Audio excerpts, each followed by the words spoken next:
Tình yêu như nắng, nắng đưa em về bên dòng suối mơ, nhẹ vương theo gió, gió mang câu thề xa rời chốn xưa.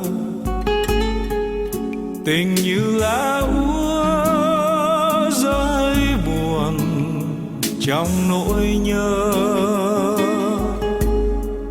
mưa vẫn mưa rơi, mây vẫn mây trôi, hắt hiu tình tôi. Người vui bên ấy xót xa nơi này, thương hình dáng ai. Vòng tay tiếc nuối, bước chân âm thầm, nghe giọt nắng phai. Đời như sương khói mơ hồ trong bóng tối. Em đã xa xôi, tôi vẫn chơi vơi riêng một góc trời. Người yêu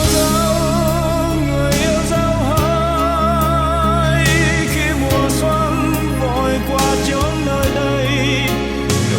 Đã mơ say, bờ môi ướt mi cay, nay còn đâu. Tìm đâu thấy nữa, khi mùa đông về theo cánh chim bay. Là chia cách đôi nơi, là hạnh phúc rã rời. Người ơi, một mai em nhé, có nghe thư về trên hàng lá khô. Ngàn sao lấp lánh hát câu mong chờ em về lối xưa. Hạ còn nắng ấm thấy lòng sao buốt giá. Gọi tên em mãi trong cơn mê này, mình nhớ thương nhau. Người yêu dấu hỡi, khi mùa xuân vội qua chốn nơi đây. Nụ hôn đã mơ say, bờ môi ướt mi cay, nay còn đâu.